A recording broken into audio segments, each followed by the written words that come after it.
We are here to celebrate an anniversary. Probably you are not totally aware of that, but it's been exactly 10 years that the so-called subprime crisis, which then became the Greek crisis and the Euro crisis and so many forms of crisis started. May, June 2007, that when exactly the first cracks appear. We thought it's just one of these crises again, nothing different this time. We always say, yeah, we've seen that before.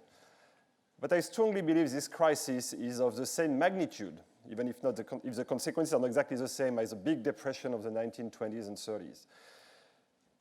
So this crisis, once again, was a good wake-up call in many respects in our behavior with money, in our relationship with finance.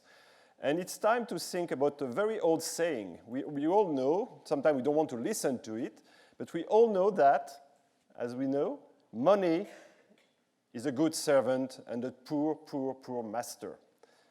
And I could stop here. Just think about it, and in your everyday life, just adjust this to your thinking. Money, poor master, money, great servant. So the crisis really amply demonstrated that money was a terrible, terrible master. So the point is not to review the old crisis, but really to see what happened. What have we done? What have we done since the crisis happened? What could we do now to avoid the next one and prepare a better world? These are the questions. So can we understand what happened with this poor master, with these things that we let out of the bottle, the genius out of the bottle? How can we regain control? And I say we, it's not they, it's we in this room, it's me and you. How can we regain control over our money to make a better world? That's really the big issue.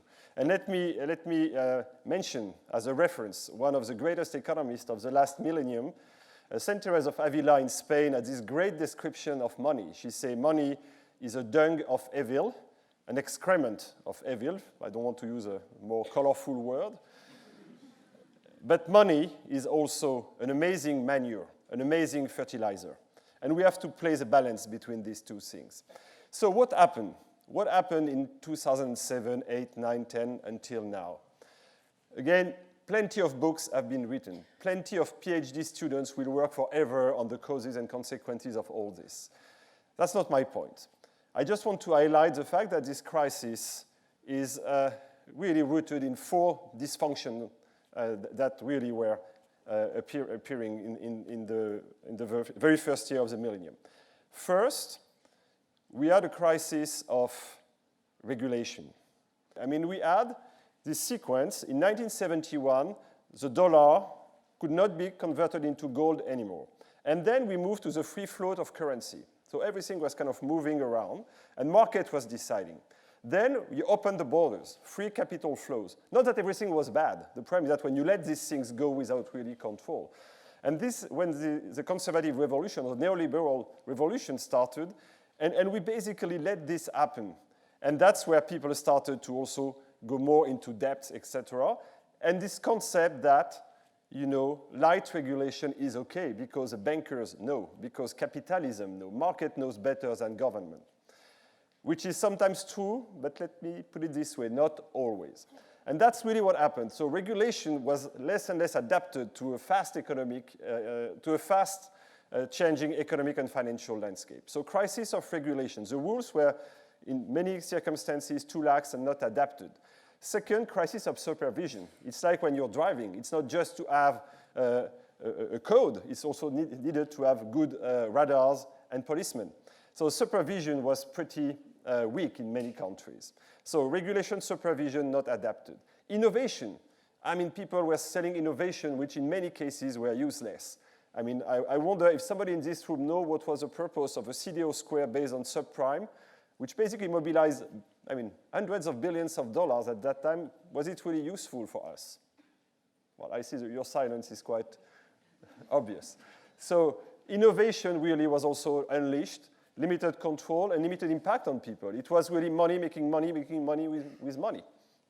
So globalization, supervision, innovation. And of course, an issue with globalization. On the one hand, the capitalistic globalization, the economic globalization, the financial globalization was really moving very fast. While at the same time, the legal and social globalization was not moving that fast. And so you had growing tension, and all this basically coalesced in 2007 to produce that crisis. And of course, on top of that, too much debt as always. I mean, free money is always attractive until, you jump out of the wagon at the last minute. So that's really the big picture. Big consequence, it has been said, and I will repeat it, the major consequence, the major capital lost in the crisis is not so much the money, it's trust. Capitalism, finance is built on trust. We need trust to make transactions. If we don't have trust, you double check, triple check, you organize, sign off, compliance requirements, etc. It's much slower and much less efficient. So you need trust, and trust is gone. And trust, I think to make our market economy work, to make our democracies work, you need an absolute level of trust. And my conviction, although it's difficult to measure, is that trust has diminished during these past 10 years. And we, very seriously need to rebuild that trust for the future.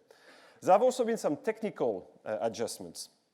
What do I mean with that? The actors, the financial actors, the banks in particular, but not only the banks, have been shaken a lot throughout that crisis.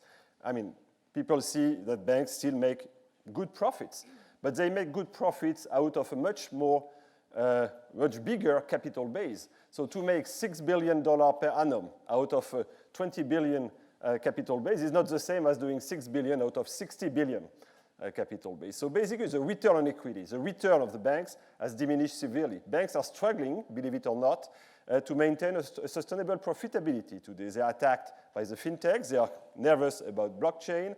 They are nervous about regulation. And of course, they are nervous with the low interest rates, because this is something which is really not very banker-friendly.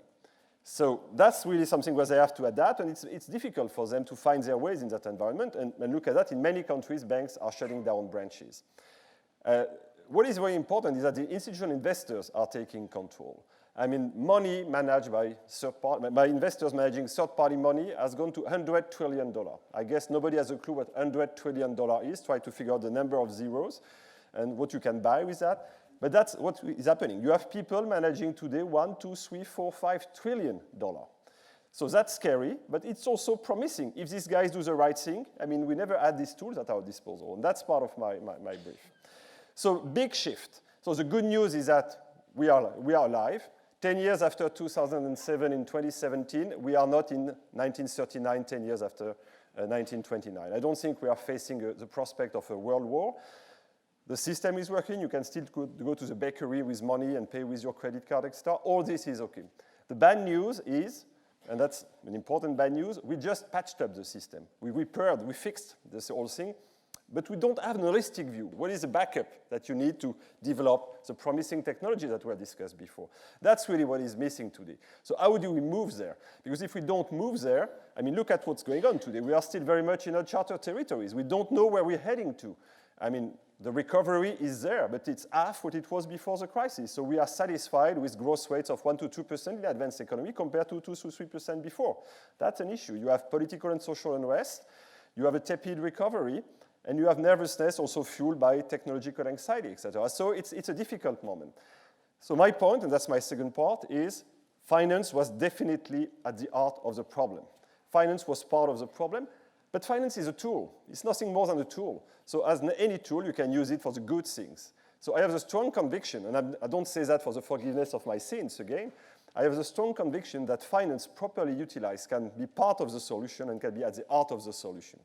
3 things that I'd like to address, this is like a pyramid. First of all, we have to consider finance as a tool that we use in our daily life, as individuals, as companies, as company owners, as businessmen, etc. The finance that we use every day. Second, we need money for this sustainable world that we are expecting. And it will not just be finance like this. We really need to find the appropriate financial system. And third, we need really also to discuss what is the level of international cooperation we need to frame this whole thing. So resetting finance for all, that's critical. And again, it's not just regulation. Of course, you need to change the regulation. Of course, you need to make sure the supervisors are doing the right job. But it's also about education. And it's not just MBA students, although it's pretty important that they understand what ethics means. But it's also primary school students. And it's also all of us, as clients, as investors. We are all a little bit schizophrenic. We all say, I like my money to do good things, but if I can get 0.5% on top of my savings, maybe I should take it. And we all are like this. It's a difficult position. So that's really to revisit the values behind this, not just as the excuse of regulation, first point. Second point, we really also have to really focus on core principles. The first one, simplicity. Make sure you understand what we are discussing. This is the same. We have to understand. Don't create kind of complex, artificially complex, somewhat issues. Make sure that people understand. So simplicity, intelligibility, and accountability, of course. You can't have people who say, oh, not my fault. I was not there. I don't know. It's they. So we have to restore accountability. This is really a key building block for restoring trust. We have also to let innovation, positive innovation, flourish. So I'm not fooling myself. I know that green finance is just a tiny part of finance. I know that impact investment is just a tiny part of investment. That is true. Social impact bonds, great products, but $1 billion per annum. Remember, $100 trillion are managed. $1 billion, $100 trillion. So, but these innovations are critical, and they were very visible around the discussion on COP21. So climate change is a big driver for innovation. We have to let this innovation flourish. So that's really the way we should capture finance in its core principle. Then we make the decision to finance a more sustainable world. And I say we made the decision because in 2015, we all agreed, and you might remember, several things. In particular, the United Nations, and the United Nations is not a bunch of people in New York. The United Nations are all the heads of states, which are basically committing their countries, so which are basically committing all of us to basically eradicate poverty, to develop access to water, to etc. I mean, all these, and to defeat climate change, the 17 global goals. So the roadmap is there. Second thing, we know that, and the second building block, sorry, is COP21. So we have the roadmap. We know this sustainable world that we want to build by 2030 or by 2050 for some of these things. But we will not get there without money. We will not get there without redesigning the financial system. And it's extremely difficult. Here again, I don't want to delude you with figures. Again, coincidentally, the global GDP, so the wealth created by the world every year, $100 trillion. $100 trillion. Public aid every year, $140 billion. That's, you compare. There is no way you will finance the fight against climate change. You will eradicate poverty, etc., just with these billions to get to a $100 trillion economy. So how do you move from billions to trillions? And that's where you need to learn cooperation. That's where you need to learn new finance. How do you combine public and private people, public and private money to make a difference, be it in health, as we just discussed. It was interesting to see that even on the small things, you need also public money and private money, etc., combined. That's really important. But we should not fool ourselves again. It's very difficult. If you ask private people, they say, oh, I don't want to work with the public people. These guys are slow, they are conservative, and they are corrupt. If you ask the public people about the private people, oh, these guys, they want the reward without taking the risk. And it's not just in France or in some countries. It's all over the world with a different perspective.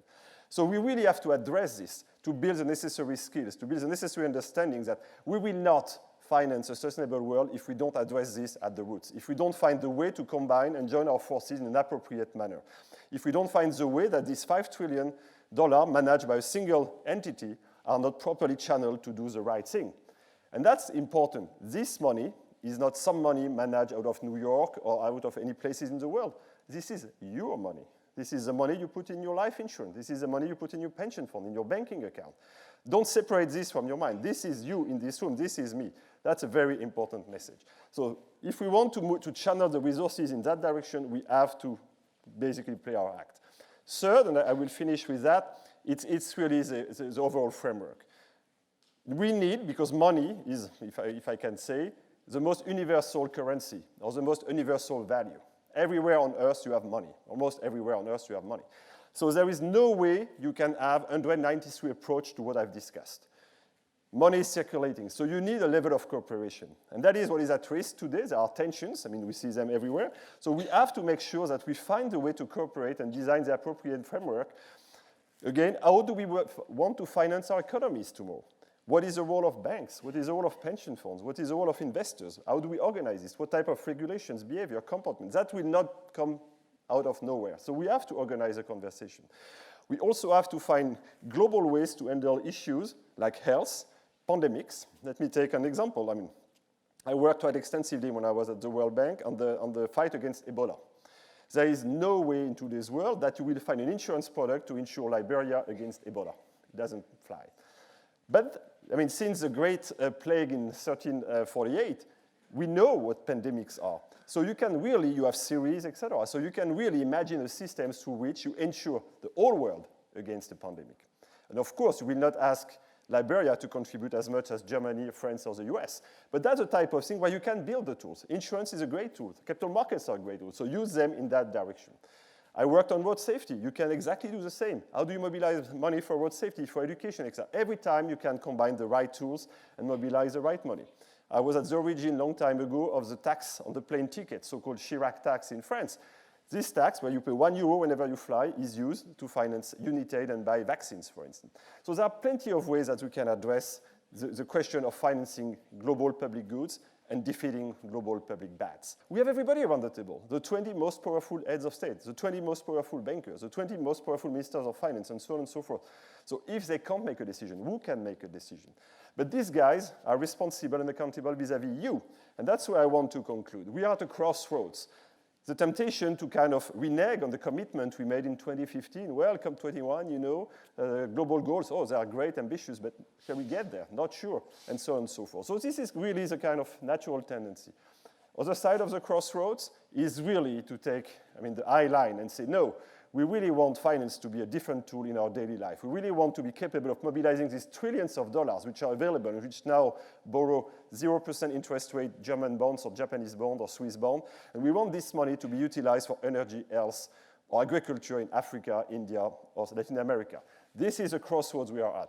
We have to choose this way because if not, we have a real problem collectively. And I don't want, as people say, that next generation to question, what have I done?